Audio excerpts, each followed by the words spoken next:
দোলের পরের দিন হয় মহাপ্রভুর অন্নপ্রাশন উৎসব। সারা নবদ্বীপ মেতে ওঠে উৎসবে।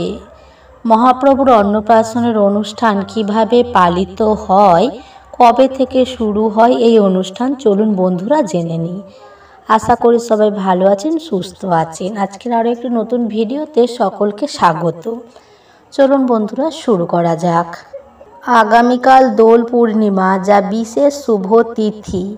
এই তিথিতে জন্মগ্রহণ করেছিলেন নিমাই মহাপ্রভু। এই সময় চৈতন্য ভূমিতে লক্ষাধিক ভক্তের সমাগম হয় মহাপ্রভুর আবির্ভাব তিথি উদযাপনের জন্য। এই দিন সন্ধ্যায় মায়াপুর ইস্কন এবং নবদ্বীপে শ্রী চৈতন্যদেবের জন্মস্থান ও ধামেশ্বর মহাপ্রভু মন্দিরে অনুষ্ঠিত হয় মহা অভিষেকের উৎসব। ধামেশ্বর মহাপ্রভু মন্দির শ্রী বিষ্ণুপ্রিয়া দেবীর সেবিত মন্দির। এখানে অনুষ্ঠিত হয় মহাপ্রভুর শুভ অন্নপ্রাশন উৎসব। প্রতি বছর ধামেশ্বর মহাপ্রভুর মন্দিরে 56 রকমের সবজি এবং 56 রকমের মিষ্টি দিয়ে ভোগের আয়োজন করা হয়। ধর্ম মতে মান্যতা রয়েছে যে দোল পূর্ণিমার দিন সন্ধ্যায় জন্মগ্রহণ করেছিলেন মহাপ্রভু নিমাই।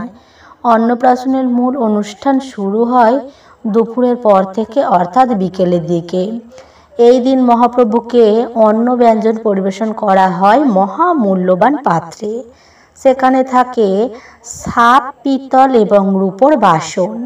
পদের মধ্যে থাকে অন্ন, পরমান্ন, পুষ্পান্ন, মিষ্টি, তরকারি, নিমকি, চাটনি সহ একাধিক পদের সমাহার। ওই দিন সন্ধ্যায় হয় মহাপ্রসাদ বিতরণ।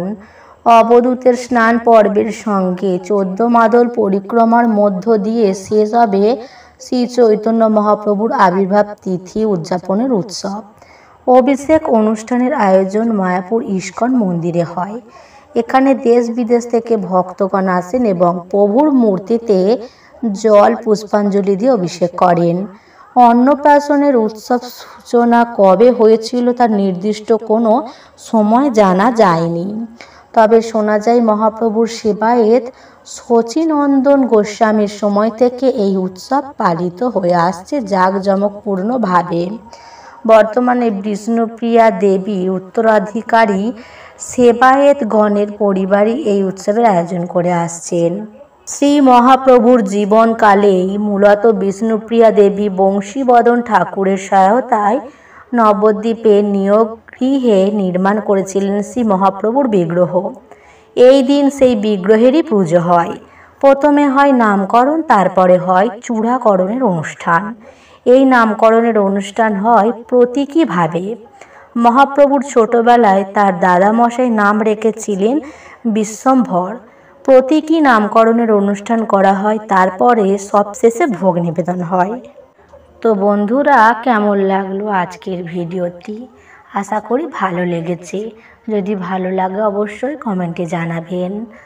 আর অবশ্যই নবদ্বীপে এই পুজোটি হয়, আপনারা চাইলে ঘুরে আসতে পারেন। সবাই ভালো থাকবেন, সুস্থ থাকবেন। ধন্যবাদ।